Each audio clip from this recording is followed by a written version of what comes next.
pong ninais ni VP Sara na mag-celebrate ng kanyang kaarawan sa dahig kasama ang kanyang mami na si Ma'am Elizabeth at ang kanyang tatay na si PRRD. Well, nakuha po niya na makapasok sa kauna-unahang pagkakataon sa detention facility si Ma'am Elizabeth at nagkasama po sila kahapon, no, araw ng Sabado, pagamat ang birthday niya ay one day later pa, no.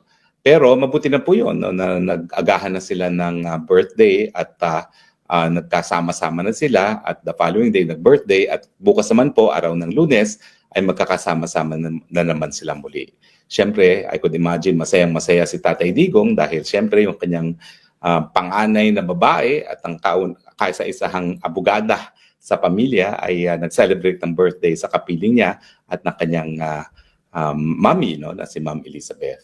Pero siyempre, maraming mga behind the scenes, no, lalong-lalo na itong unang pagkakataon na nakita ako, si Amy Marcos at si Maharlika. Siyempre, ang inaasahan ng marami, baka magkaroon ng eksena, no, sa birthday ni Inday Sara, lalong-lalo na dahil nadyan si Mother Dragon, no, at saka si Harry Roque at si Senator Amy. Well, actually, hindi po yan yung kauna-unang pagkikita namin. Nag-lunch na po kami Friday pa lamang, no, ni Senator Amy. Nag-imbita ng lunch si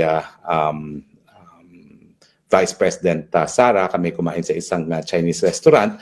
At ang sabi nga sa akin ni Amy Marcos ay bakit ba galit na galit sa akin si Harry Roque at si Maharlika. Miski kaharap niya ako, she was addressing me in the third person. Sabi ko hindi naman galit.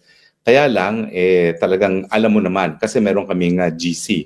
May group chat kami na kasama si VP at ako talaga yung kahuli-hulihang nagsabi na let's give Amy Marcos a chance. No? Kasi may punto na nagsalita si Amy Marcos, ito'y matapos magbitiw bilang DepEd Secretary si VP Sara na magsasalita na raw si Amy Marcos tungkol sa kanyang kapatid, no? At ang inaasahan namin, no, doon sa GC na yan, ay sasabihin niya yung katotohanan tungkol sa pagiging bangag ng kanyang kapatid. At nagkaroon nga ng mga balita na una, gagawin niya interview sa Channel 7, sino ba yun? Yung Morales na newscaster, tapos na-postponed daw, tapos nag-iba ng channel, pero hindi nangyari. So, yung matapos talaga magbitiw si VP Sara as DepEd Secretary, ang inaasahan namin doon sa GC na yon, magsasalita siya tungkol doon sa tunay na pag-iisip ng kanyang kapatid. Pero hindi nangyari yon, no? At hindi na namin alam kung ano nangyari dahil una, napopostpone lang, sabi tsumetsyempo lang, hanggang hindi na nga nangyari. Ang unang niyang pagsasalita ay ito ng advertisement para sa eleksyon na ang tunay na nagpapatakbo ng Pilipinas ay hindi Marcos kundi ang Araneta at ang Romualdez. Sa amin naman, sino may kasalanan yun? Ang hinalalang taong bayan ay Marcos. Kung pinapabayaan niya magpatakbo ng bayan ay Araneta at saka ang Romualdez, sino may kasalanan? Diba, ang pula ay pupunta pa rin kay Junior dahil siya ang presidente at bakit niya hinahayaan yung mga walang mandato para mamuno. The buck stops with him. Pero siyempre, tense. Maski nung unang pagkikita namin na hindi pa kasama si Maharlika doon sa lunch, pero ako naman po, diretso naman ako magsalita. Sabi ko nga sa kanya, ako yung pinakahuli na bumitiw sa suporta sa iyo sa ating GC hanggang tuluyan nga nagbutuhan at tanggalin na si Amy Marcos doon sa GC na yon. Pero ako, to the very end, I was trying to give her the benefit of the doubt. At ang sabi ko sa kanya, talaga namang ako, nawalan na rin talaga ng pag-asa sa kanya dahil nakita ko siya doon sa alyansa Grand Rally sa Lawag na pilit pa niya kinaladkad si Junior para itaas ang kanyang mga kamay. Ang explanation naman niya kasi that's local politics, sa Ilocos yun. So kinakailangan kong gawin yun para sa mga Ilocano, kinakailangan kong gawin yun dahil ang anak ko ay governor ng Ilocos Norte. No? Pero siyempre, ang katotohanan niyan, talagang nung nagsimula ang kampanya, nagdesisyon na ang Amy Marcos, nasasama talaga siya sa administrasyon.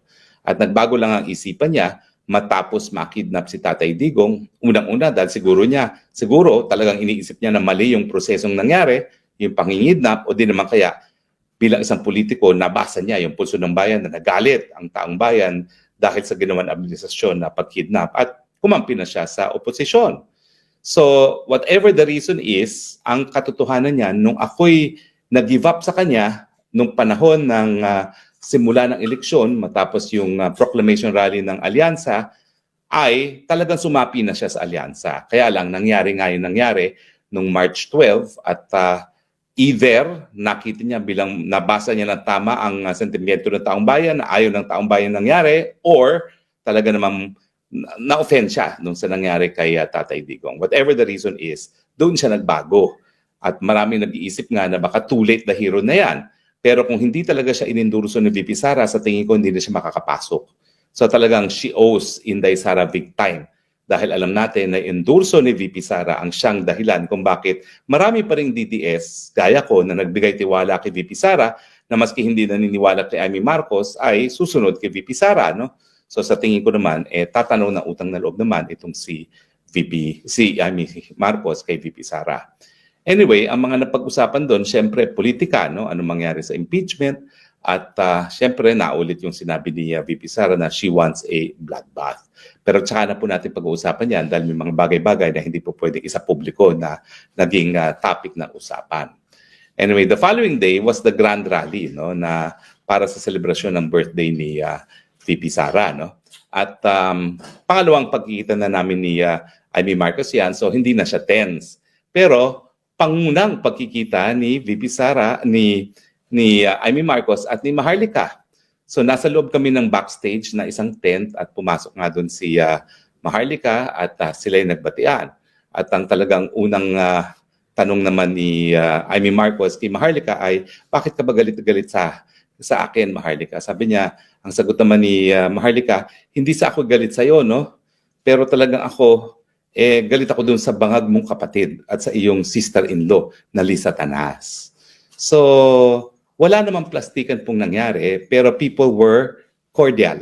They were civilized. Kasi syempre, nagtitipon-tipon kami para sa birthday ni Inday Sara at wala naman po pwedeng manira doon sa birthday na yon dahil pare-pareho naming mahal si VP Sara. So, kumbaga, cool na cool ang lahat sa isa't isa. At walang plastikan, diretsahang usapan, tinatanggap naman ni ni Amy Marcos yung mga sinasabi ni Maharlika at yung mga sinabi ko, no, na sa totoo lang. Matter of fact, okay? Wala namang sigawan, walang snipan, matter of fact lang, poker face lang, no? At si Amy Marcos naman, hindi naman siya nagdadahilan na. Ang sinasabi lang niya is si VP Sara nga, pag ako'y ini-endorso sa kampanya, i-endorso muna niya ako, tapos sasabihin niya, umalis ka na kasi babanatan na niya yung Marcos, no? So talagang ganun na nangyari, no? Talagang meron talagang pagkakaibigan na matindi itong si VP Sara at si Amy Marcos dahilan para siya na-endorso. And at the same time, hindi naman naging dahilan yung pagkakaibigan nila para banat-banatan ni Inday Sara si Marcos Jr. Now, meron ding mga behind the scenes na nangyari nung ako'y nagtatalumpati. Meron kasi dong isang volunteer na kakilala ko naman at akala ko close ako sa kanya. Pero talagang sandaling-sandali, sa simula pa lang ako dahil nagsimula ako dun sa bangag-bangag, no? Ngiwi at butod-butod-butod, ay pumupunta siya sa harap ng entablado at nagsasign ng X na parang pinapatigil ako, no? So anyway, hindi ko siya pinapansin dahil alam ko naman na napakaikli pa lang ng panahon na ginugol ko sa pananalita. So imposible naman na senyas yan na napakatagal na ako nagsasalita. It turns out talagang pinapatigil nila ako dahil meron daw nagsabi na hindi daw dapat ako magbangag-bangag dahil birthday celebration ni Inday Sara. Well, nung ako nagsasalita, hindi ko naisip yun kasi hindi ko naman talaga inisip na walang babanat sa mga Marxes sa pagkakataon na yun, birthday or not ni Inday Sara. And true enough, si Robin, si Vice Mayor Baste at saka si Inday Sara mismo ay bumanat kay Marcos Jr., no? Ang talagang mensahe ni Inday Sara kay Marcos Jr. is we do not deserve the government that is being run by Mr. Marcos, no? So di ba banat din naman 'yon. So hindi ko alam talaga kung meron lang talagang sa kampo ng mga Marcos na gumamit ng tao na nagpapapigil sa akin magsalita or talaga lang sabi nila staff daw mismo ni VP Sara ang nagsabi na huwag magbangag-bangag doon sa okasyon ng kanyang birthday. Pero ako hindi ako naniniwala doon dahil kakilala naman ako ni Inday Sara mismo. Kaya nga ako nandito sa dahig, humihingi ng asylum dahil walang tigil ang aking pananalita. At maraming salamat nga pala kay VP Sara, no, dun sa napakaganda niyang sinabi na naniniwala siya yung pagigipit sa akin ay dahil nga sa pagiging malakas na supporter kay Tatay Digong at sa kanya. No? At kaya hindi ako naniniwala na si VP Sara mismo isa-censor ako. Kasi naintindihan niya na talagang nagkaloko-loko na yung buhay ko, yung aking pamilya, na wala nang lahat sa akin, wala nang lahat importansya sa akin, dahil nga ayaw kong bumitiw sa aking suporta sa kanyang ama at sa kanya. So bakit naman si Inday Sara pa magpapasensor sa akin? So sa akin, may mas malawakan, mas malalim pang kwento dyan. Siyempre, may mga ibang teorya dyan na baka mayroong secret supporter talaga mga Marcos doon sa organizers na talagang pinipigil ako dahil alam nila na napapalasing itong si Liz Satanas kapag ay napapanood na nagbabangag at saka lalo na yung butod-butod-butod. No? Ako naman, ba't ko naman ititigil yan?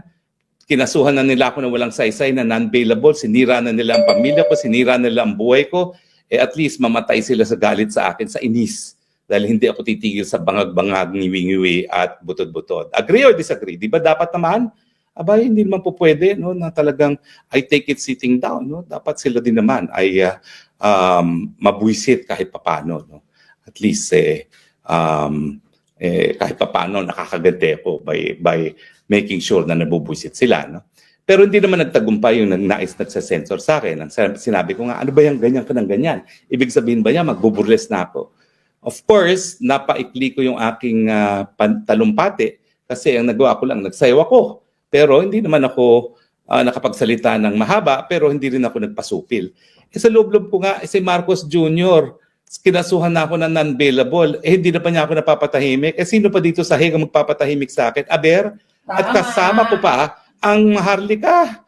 Pwede ba nila kaming supilin na magkasama? Hindi ata po pwede yon. Kung si Marcos hindi nagtagumpay, sino sila dito para magtagumpay na patahimikin kami?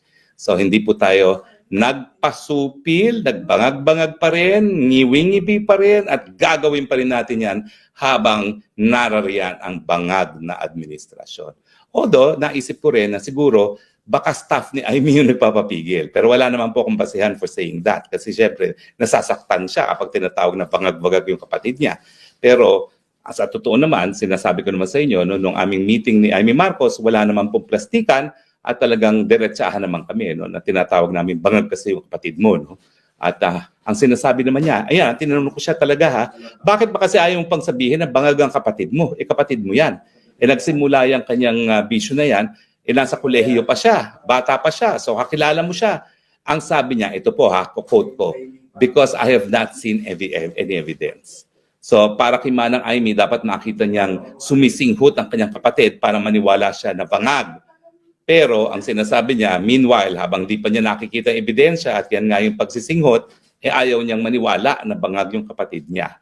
Pero sa akin naman, there is such a thing as general reputation. No? At siguro naman na napakaliit ang mundong linilibutan nila, ginagalawan nila, ilan lang naman ang mamayaman na makapangyarihan sa Pilipinas, sila rin yan, kahit pa paano, alam niya kung ano yung usap-usapan na bisyo ng kanyang kapatid. Pero officially, ang sagot niya sa akin, I still have to see the evidence. Yan niya.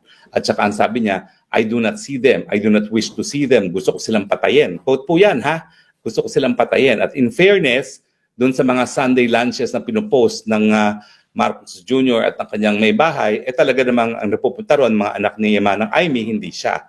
So I believe her naman na matagal na niyang ayaw makipagkita doon sa kanyang kapatid dahil hindi natin talaga siya nakikita.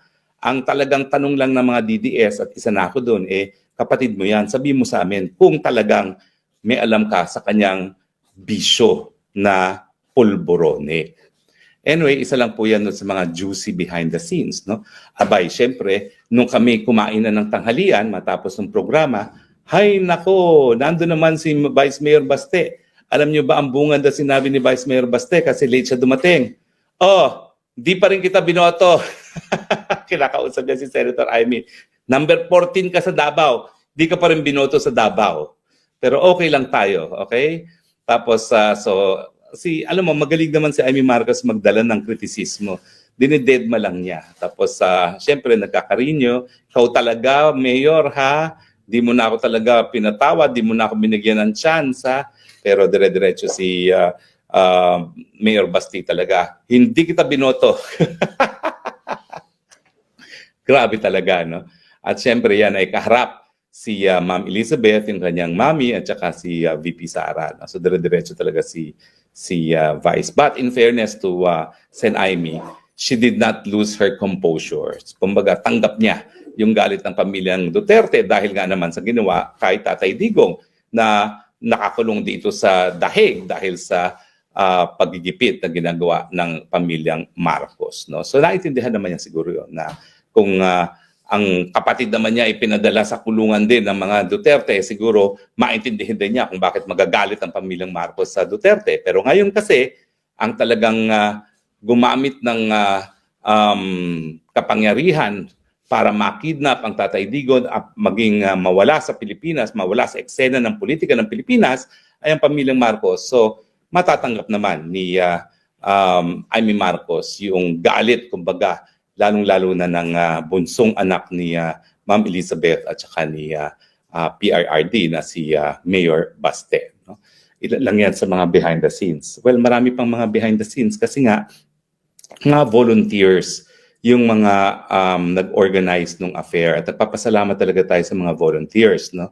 Pero sa Malacanang kasi, sanay tayo nung nandun pa si Tatay Digong, very well trained ang PSG, lalong-lalo na sa crowd control. Sabihin na lang natin siguro that while very well-meaning naman yung mga volunteers, yung mga pamamaraan, for instance, na hindi nagpapapasok sa backstage, ay kulang sa training. Kaya maraming mga nagalit. So yung mga nagalit, huwag na po kayo magtampo. Isipin na lang po natin na talagang mga kampon ni Joma Sison ay paligid-ligid dito sa dahig. Kaya minabuti natin na striktuhan ng security pagdating kay BP Sara. Pero wala naman po makakapagreklamo ha. Kasi whether be it sa Duterte Street o dun mismo sa park kung saan nag-celebrate ng birthday si Inday Sara, talagang game siya. Hindi bababa po sa 3.5 oras ang ginugol ni BP Sara sa ilalim ng araw para mapagbigyan ng pinakamaraming numero ng tao na makapag-picture-picture. So I don't think anyone will complain, although next time, ang isasuggest ko talaga sa mga volunteers ay magkaroon ng training kung paano nga isi-secure ang VP Sara. No? Kasi naintindihan ko naman po maraming mga nagtampo dahil mga nanggaling sa malayo para lang makita sa VP Sara. At siyempre, hindi mo na rin maalis yun, no? Na talagang mga volunteers naman dahil hindi sila bayad, they want to be respected din. No? So alam niyo yung dynamics na ganyan, mahirap talaga yung balancing. So ang hinihingi ko na lang, itutok na lang natin yung ating atensyon dun sa pagmamahal natin kay Tatay Digong at yung dahilan kung bakit natin mahal siya. Dahil nung siya ay namuno, mapayapa ang Pilipinas, masigla ang ekonomiya, tahimik ang ating mga buhay at maunlad ang ating mga buhay. At nais nating ibalik yan muli sa kasaysayan ng Pilipinas. So tama na po yung mga tampo-tampo, isipin na lang natin talaga na dun sa pagtitipon natin na napaka matagumpay naman, no? Dahil halos 3,000 taong nagtipoy-tipon, no? From all over Europe para ipagdiwang ang birthday ni Inday Sara, nagpadala na naman tayo ng mensahe na solid ang mga Pilipino, lalong-lalo na mga European Filipinos na nakakaalam kung anong dapat ang tunay na ginagawa ng gobyerno, and that is magbigay serbisyo. Dahil dito po sa Europe, dito ko po kinopya yung universal healthcare na libreng gamot at libreng paggamot, yung universal education, no? At saka yung matagumpay na social security system. So anyway, so yun po, maraming mga behind the scenes, maraming iyakan blues dahil mga hindi nakapasok, mayroong nagbigay ng cake, mayroong binawi ang cake, pero ang masasabi ko na lang po is, yun nga po, pinangangalagaan lang ang seguridad ni VP Sara kasi alam natin, marami pong kampon ni Joma Sison dito sa Netherlands dahil dito po nanirahan ng napakatagal ng panahon yang Joma Sison bago siya namatay. Okay? So intindihin na lang po natin yung importansya ng seguridad. Although si BP Sara po talaga 3.5 oras na bumilad sa araw para magpa-picture-picture at saka dito po sa dahig. Wala po yung kotse.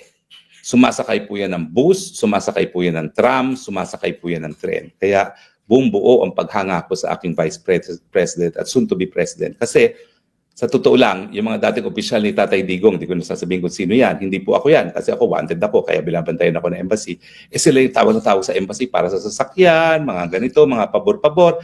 Si Inday Sara, ni minsan, hindi humingi ng sasakyan sa embassy at talagang makikita mo, nagbubush siya, nagtatram siya. Kaya naman, proud na proud talaga ako na ganyan ang aking Vice President at sinasabi kong hindi talaga ako nagkamali sa aking pagpili ng aking leader.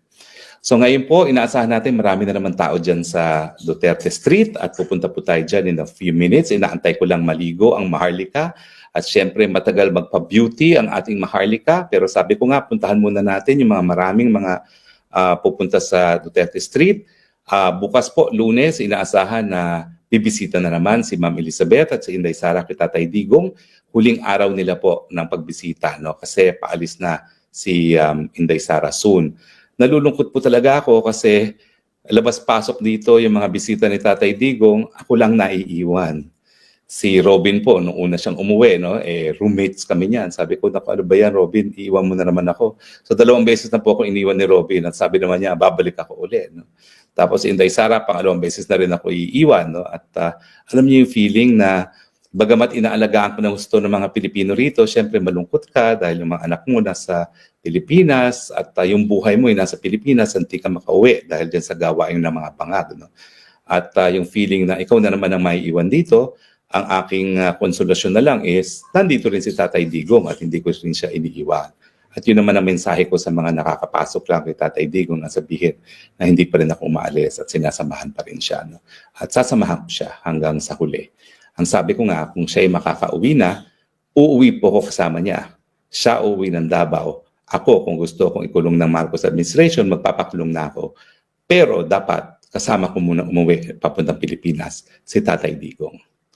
Anyway, bukas po, maraming uuwi. Yung mga karatig, mga kapitbahay ko ng mga Pilipino na dumalaw, ng mga supporters at dating staff ni Tatay Digong umuwi na.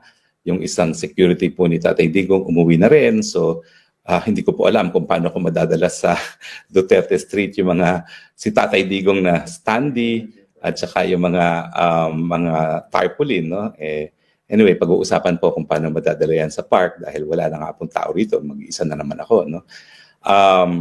Pagdating po ng A4, wala nang matitirang Duterte rito at hindi pa ako sigurado kung sino ang papalit, no? Pero wag po kayo mag-alala, gaya na aking sinabi, whether or not makita natin si Tatay Digong, alam naman po niya na hindi ko siya iniiwan at naririto pa rin. So mga kaibigan, yun po yung mga behind the scenes. Napakasaya naman po nung naging celebration ni Inday Sara, whether be it sa park mismo o doon may mga hitches or doon mismo sa tanghalian matapos. Konti lang naman po yung tanghalian. No? Una pong reserve ay 30 pero sabi ko nga dapat gawing at least 50 yan. So linipat yung venue kasi nga po yung staff ng VP, yung staff ni Amy Marcos, wala namang staff po si Senator Robin, pero mga kasama ni Senator Marcoleta, mga kasama ni Vic Rodriguez. Sabi ko, hindi tayo kakasya kung 30 lang. So parang naging 60 kami na magkasama nung lunch na yon. Pero last minute nga sabi ko, palitan natin ang venue dahil hindi tayo magkakasya. At bagamat hindi po talaga formal na naghanda si BP Sara doon sa park, napakadami pong nagdala ng pagkain. May isang Filipino po from Belgium na nag-celebrate ng kanyang 26th wedding anniversary at nagdala siya ng tent at talaga naman pong bonggang-bongga ang kanyang handa. Maraming salamat po sa inyo. Ang dami rin nagbigay ng cake at may isang tent po doon na puro cake. Pinagsama-sama lahat ng cake na binigay kay Inday Sara. Hindi lang po nakita na ni Inday Sara yan, pero kumuha po ako ng mga pictures para ipakita sa kanya bukas, no? Bago siya dumalaw kay Tatay Digong, nang makita niya yung dami ng cakes na nagbigay sa kanya na pinagsama-sama sa isang tent, no?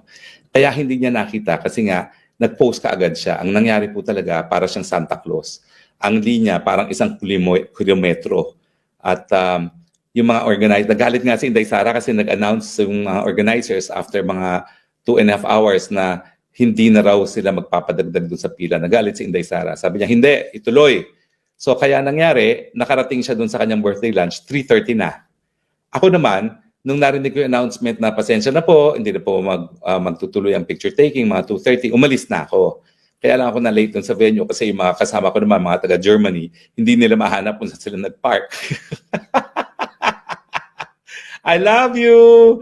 I love you, MJ, Ate Nitz, and Dulce. Pero yung papunta na kami doon sa restaurant, hindi nila maalala kung saan ang parking, paano pumasok, saan lalabas. So yun, na-delay kami. Alam nyo ba, nangyari na naman the same thing after lunch. Hindi na naman namin mahanap kung saan yung parking. I love the three of you. Talaga pong naliligaw kami. Next time, sabi ko, bago tayo iwan ang ating parking, picture na natin ang hindi na tayo mahirapan. No? So anyway, yan naman po ang mga pangyayari sa birthday ni Inday Sara. Ang highlight po niyan ay talaga yung mensahe ni Inday Sara na hindi importante ang hidwaan ng Marcos at ng Duterte. Ang importante, bigyan ng solusyon ang problema ng bayan, kagutuman, mataas sa presyo ng bilihin, kakulangan ng trabaho at mababang sweldo. At syempre, ang birthday wish ni Inday Sara ay wish din ng lahat ng Pilipino, and that is to bring tatay home. Yan nga pala po yung pinaka-importanting resolution ng birthday lunch na talagang inulit ni Inday Sara. By all means possible, explore all means possible, kinakailangan mapabilis ang pag-uwi kay Tatay Digong.